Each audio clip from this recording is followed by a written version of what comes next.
Thank you uh, for giving me this opportunity and giving me the opportunity where such beautiful, bold, and beautiful people are there to speak about women in education.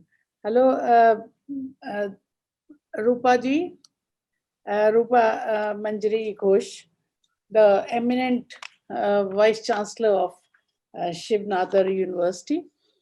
Roshni, the young person to lead us. So happy to see you, Roshni.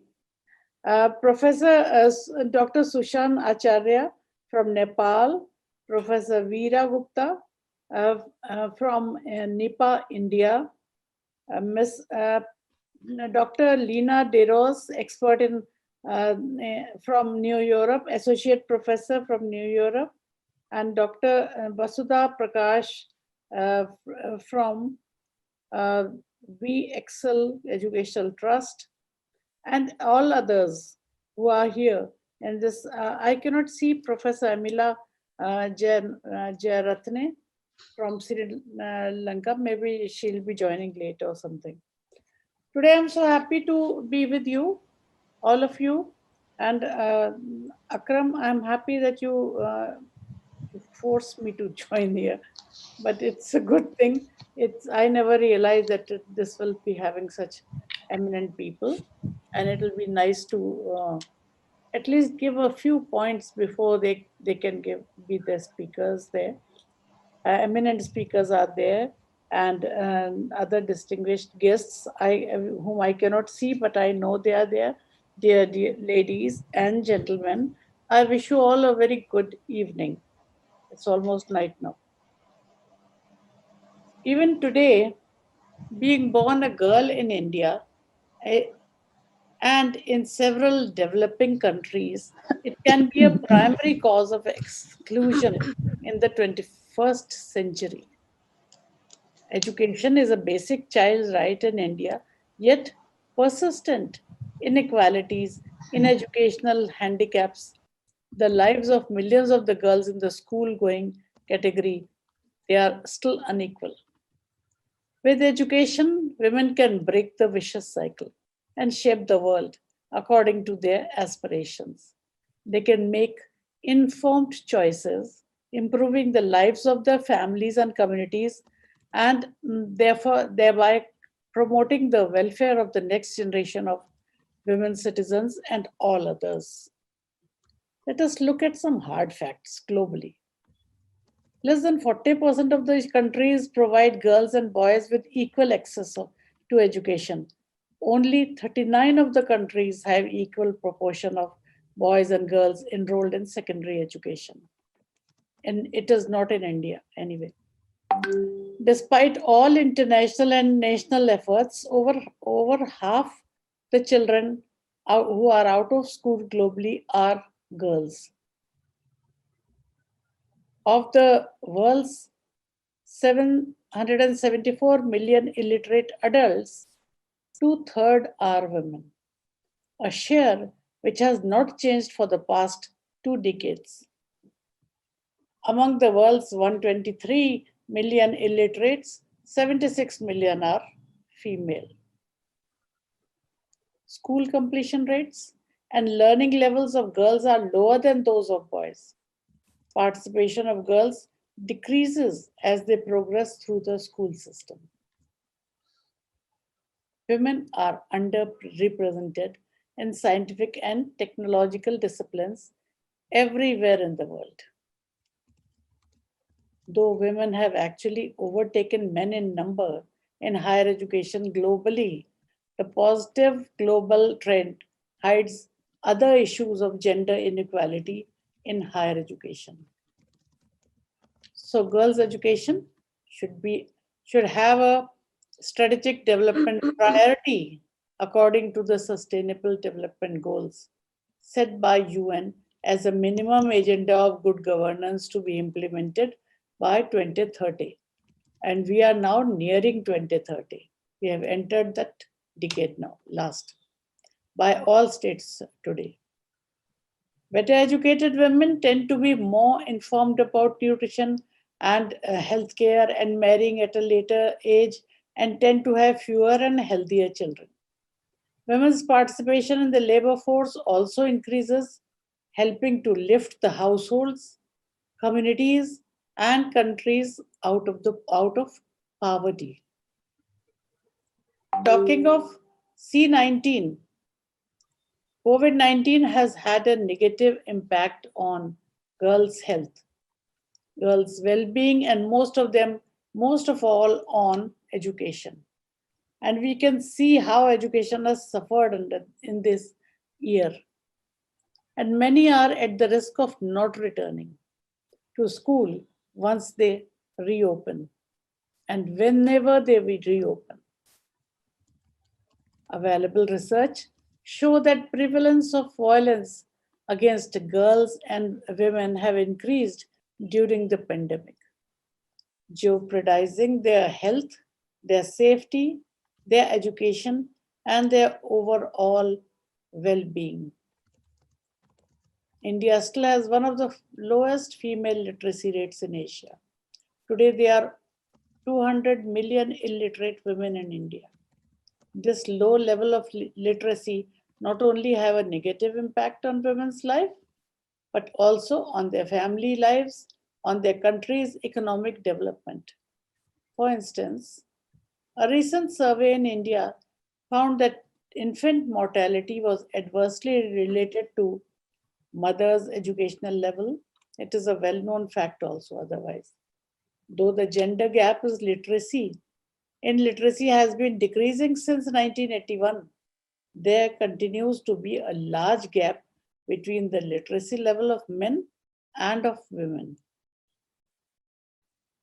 The Indian government's commitment to education is stated in its constitution with an article promising free and compulsory education for all children until they complete the age of 14.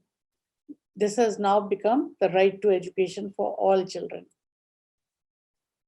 We have very good policies, but where are we lacking? This is something to be talked about. The National Policy on Education 2020 reaffirmed the government's commitment to improving literacy levels by providing special attention to girls and children from scheduled caste, scheduled tribes, minorities, and other marginalized communities. Talking of rural urban divide, there are dramatic differences in literacy rates by place of residence, which rates to rural area lagging behind the rates in urban areas. In 1991, the urban female literacy rate was more than twice that of rural, 64 and 31% respectively. While there has been substantial increase in literacy rates in both urban and rural area, the gap between the two sectors have now narrowed considerably, but it needs more coming together. Talking of state-wise literacy, Kerala has the highest female literacy rate with over 86% of women literate, and the state with the second highest female literacy is Mizoram, where nearly 79% of women are literate. On the other hand, there are several states, including Bihar, including Uttar Pradesh, the two most populous states that have literacy rates of less than 30%. Together, these two states have over 63 million illiterate women. Another issue is the gender gaps in university education, as already pointed out by the Vice Chancellor of Shiv Nadar University, Professor Rupa Manjari. Currently, a very small proportion of both women and men have a college education. Just 3% of men and 1% of women. Although a very small proportion of Indian population attends college, women account for 1/3 of the students at this level. This sex ratio is found for most fields of study except engineering and commerce, where women account for a much smaller proportion of the students. And in number two, education, where in the area of education, the Department of Education, the field of education, where women account for nearly half of all the students. UN data suggests that India has increased its general enrollment rate for women in higher education in recent years. The share of women in all tertiary programs was 48.1% in 2017 and had grown up from which has grown up from 45.9% in 2013. However, at doctoral level, which means at the level where research starts, at the doctoral level, progress has been very, very slow, with the share of female enrollment of 42% in 2017 compared to 41% in 2013, according to UNESCO figures.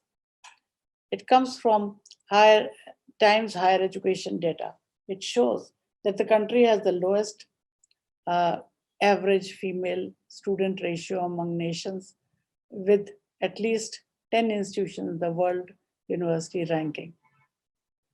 On an average, just a third of undergraduates at ranked Indian institutions are women, and India is one of the only four nations where the average proportion of female students at top university is fewer than 45%. Others are Japan, 36%, South Korea, 43%, and China, 44%. While about 40% of science, technology, engineering, and maths, the STEM graduates in India are women. 40% is a good number, which is the highest in the world, perhaps. The women's share in STEM jobs in India is a mere 14%. Participation in postgraduate and doctoral studies is also very poor. Diversity in STEM is necessary, and the need for R is to bridge the gender divide in employment. We must look at the cause for the dismal underrepresentation of women in science and technology jobs and take policy steps to rectify the situation. Government efforts are there, and they are visible also. I'm happy to note that with government's efforts, the number of girls students in IITs, which was just 8% in 2016, has increased to nearly 20% now. The Department of Science and Technology's Women Scientist Program is a laudable initiative that encourages women to take up careers in science and maths. We must celebrate our women scientists and mathematicians and showcase them as role models to our young girls so that we can discover more talented and hidden Asima Chatterjees, Janki Amals, and Shakuntala Devis. The provisions of new education policy should be fully capitalized and pedagogical changes be brought into primary education. A strong foundational STEM must be complemented to encourage children at the younger age, to take up careers in science. The private sector should partner with academic institutions to strengthen the STEM research. We keep on talking about SDGs, but what have we achieved till now? How far have we got to in achieving the Sustainable Development Goals? Target. By 2030, we have to achieve a certain level to ensure equal access to all women and men to affordable, quality, technical, vocational, and tertiary education. Consider the trends of female participation as per the All India Survey on Higher Education report. In the past 6 years, from 2013-14 to 17-18, we can clearly see that India has been able to deal with the inequalities in higher education, which has resulted in a two-way expansion of enrollment of female students in higher education, along with enlarging the delivery system, because now the numbers of institutions have also increased. Women's enrollment in higher education, which was less than 10% of the total enrollment on the eve of independence, it has risen to 48.6 in 2018 to 19. The total enrollment in higher education has grown considerably to 37.4 million, and females per 100 male student has also increased significantly in central universities, deemed universities, and government-aided institutions. The share of male students enrolled in engineering and technology is 71.1% compared to female enrollment, which is still 28.9%. The IIT enrollment of females was lower in IITs and NITs in comparison to overall enrollment of women. Considering the lower enrollment of females in this stream, the government decided to increase the female enrollment from 8% in 2016 to 14% in 18-19 and 17% in 19-20 and 20% in 2021 by creating supernumerary seats. The results are visible in real terms. This type of initiatives are needed by the government. The girls are coming up, they are allowed a relaxation of 1 year for MPhil and 2 years for PhD in the maximum duration, that is 2 to 6 years respectively as per UGC 2016 rules. In addition, provision was also made for women candidates to get maternity leave while they are doing the MPhil and PhD. Though these various initiatives in the government have been, an overall increase has come in the enrollment, and it is a very welcome step. Another thing which has come up and is quite visible is female-only universities. The number of female-only universities has increased from 11 to 16 from 2013-14 to 2018-19. And 10.82% of the colleges are exclusively for girls, which helps the girls, particularly from the rural areas, to get into these colleges, as their parents will be very sending them happily to these institutions. The idea is to educate them. It's immaterial. They'll learn to live with the other sex later on. They can compete with the boys later on, but let their parents leave their thinking and send the girl to the school, because that is also one of the reasons for stopping them from reaching the higher education. The total number of teachers in higher education has grown from a huge number to another huge number in these few years. But out of the total teachers, 57.8 are male and 42.2 are female teachers. An increase of 4.35 in female teachers from 2013 to 2018. At the all India level, there are 70 female teachers per 100 male teachers in 2018-19. The number of teachers at the university level is around 1.90 lakh, of which 36.65% are females, as compared to 1.56 lakh teachers in 2013. That is, it has increased. Among non-teaching staff, the average number of females per 100 is 49. So here it has not yet increased at that pace. And we rarely see a female registrar or female finance officer or a female who is doing full-time administration.